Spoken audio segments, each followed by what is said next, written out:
We all love a redemption character. The guy who starts off rough, makes mistakes, gets humbled, learns lessons, and comes out the other side better. That's the story people naturally root for, because it makes us feel like growth is inevitable, like nobody is stuck forever. But Andrew Tate doesn't really sell redemption. He sells something else. He sells power.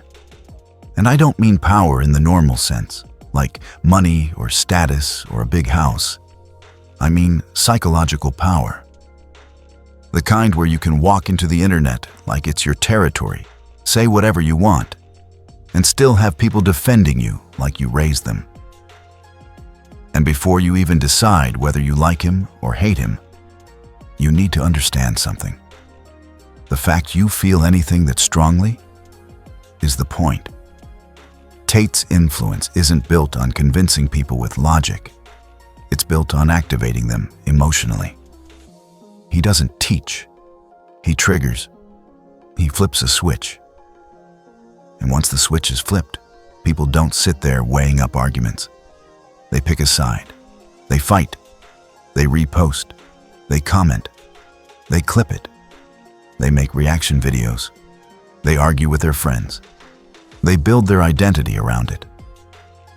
This is the first rule of Tate's psychology. Attention is control. Most public figures need to be liked. Tate doesn't. He's built his persona around not needing approval because approval is fragile. You can lose it in a day. But attention, especially emotional attention, sticks to you like glue. That's why he doesn't avoid controversy like everyone else. He uses it like fuel. And you can see this in the way he talks. It's always extreme. It's always certain. No maybe. No nuance. No, it depends. He speaks in absolutes because absolutes do something to the brain. They simplify the world.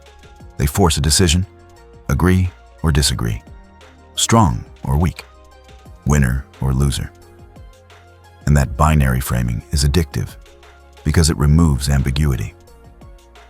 A lot of people don't even realize how much they hate uncertainty. Most people are walking around confused, overwhelmed, unsure of where they fit. Tate hands them a simple map and says, "You're here. The world works like this." They're lying to you. I'm not. Whether his map is accurate isn't even the main factor. The main factor is that it feels like certainty. And certainty feels like safety. That's why he hits people the way he does. Now, to understand Tate, you have to understand the kind of audience that becomes loyal to someone like him. Because Tate doesn't attract everyone equally. He targets a specific psychological gap. A lot of his supporters are not looking for information. They're looking for permission. Permission to be angry, permission to be dominant, permission to reject shame, permission to stop apologizing for wanting more, permission to say what they already think but feel like they're not allowed to say.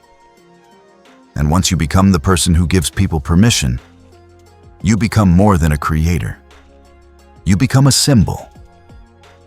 This is where Tate gets dangerous psychologically, not because of any one sentence, but because of the role he plays. He positions himself as the man who says the thing no one else has the courage to say. That makes him feel real. And when people think you're real, they stop checking your motives. This taps into something called reactance. It's when people feel like they're being controlled or limited.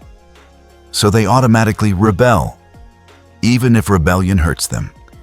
If someone feels life is unfair, the economy is crushing them, nobody respects them, and every social conversation makes them feel wrong, then they're already primed for reactance. Tate steps in and says, "You're not wrong, they're trying to tame you." That line alone can create loyalty. And then the next step happens. Tate doesn't just validate frustration, he redirects it into identity. Because identity is the real product. Not advice, not motivation, identity. He sells an identity that says, "You're not average. You're not meant to be a follower. You're built for dominance. You're built for freedom. And anyone who disagrees is weak or brainwashed. That identity feels powerful to someone who feels powerless. And once someone adopts that identity, they become emotionally invested. They start policing their own thoughts to stay consistent. They reject anything that threatens the worldview because it threatens the self. So criticism doesn't pull them away. It pushes them deeper. This is why debates around Tate go nowhere. Because it's not a debate, it's an identity war. And Tate knows that. He constantly reinforces an us versus them structure. Winners versus losers. Strong versus weak. Real men versus manipulated men. That structure does something else important. It makes his followers feel part of an in-group. Humans will do insane things for belonging. People will defend someone they've never met just to protect the feeling of being included in something that feels elite. That brings us to one of his most effective psychological tactics: status scarcity. Tate implies that only a small percent of people get it. Only a few are built like this. Most people are asleep. Most people are soft.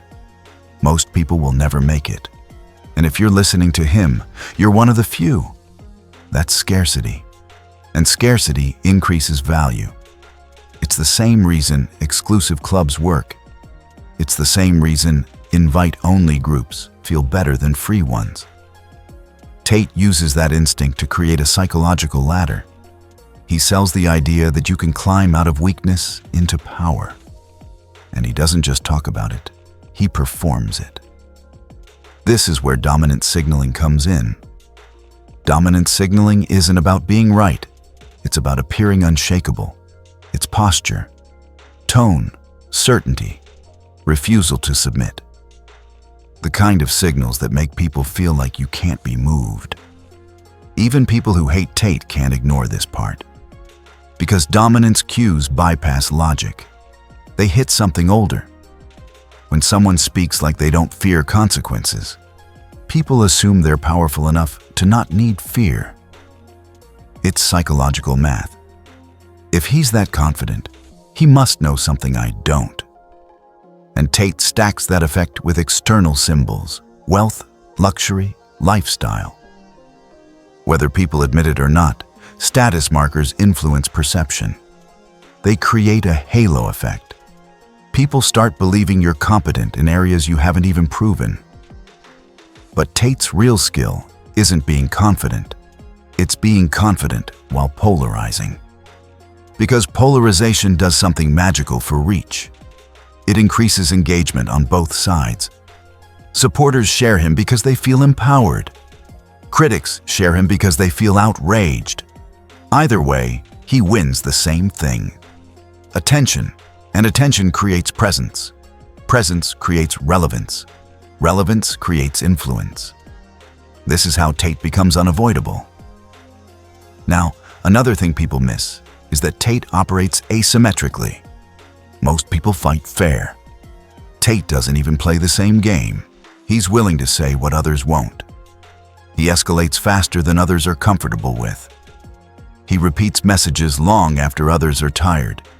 He frames everything as war, so any pushback becomes proof he's right. That's asymmetry. And asymmetry drains opponents. Because if you're responding to someone who never stops pushing, you eventually get exhausted. You start slipping. You start overreacting. You start looking emotional while he looks composed.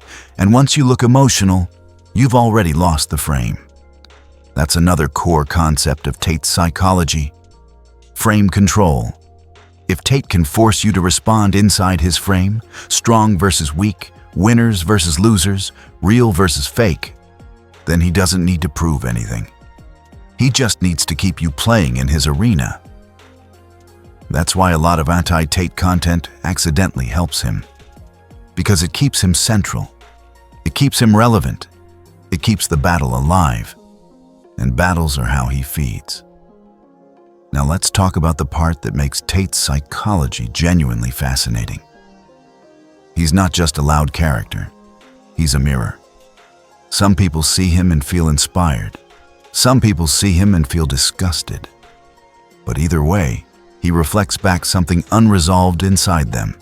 Fear, pride, shame, anger, insecurity, desire. That's why he's addictive. Not because he's saying something new, but because he's hitting something old. And this is where his dark psychology really shows. Tate knows exactly how to turn internal pain into external aggression. Instead of saying, "You're insecure," he says, "The world is trying to weaken you." Instead of saying, "You feel rejected," he says, "Society is lying to you."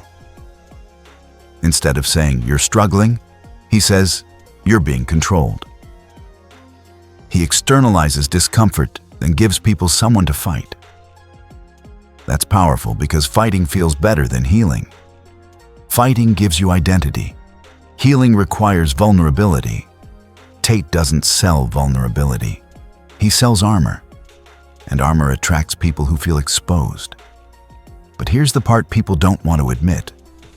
A persona like Tate's comes with a cost. Not just for the audience, for him.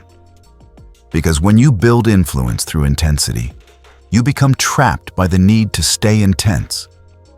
The internet is an attention economy. What got you attention yesterday won't get you attention tomorrow unless you turn it up. And if your brand is dominance, you can't suddenly become gentle without losing the identity you sold. So escalation becomes inevitable. That's why persona prison is real. When you become a symbol, you can't evolve like a normal person. Every shift is judged as weakness. Every soft moment is treated like betrayal. You stop being a human. You become a product. And once you're a product, your audience doesn't love you.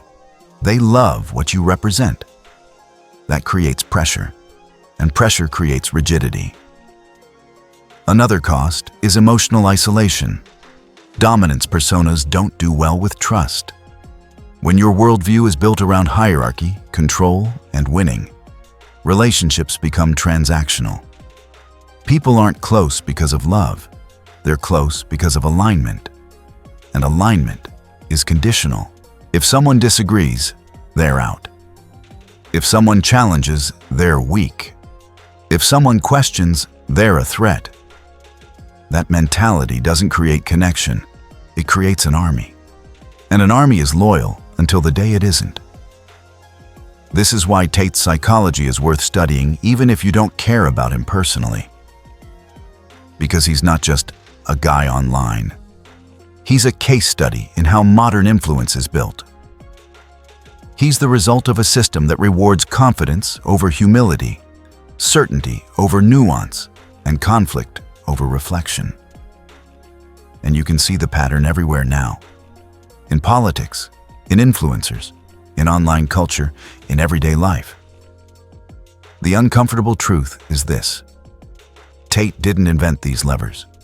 He just pulled them harder than most. Validation, reactance, scarcity, in-group identity, dominance cues, frame control. That's the formula. And once you see it, you can't unsee it.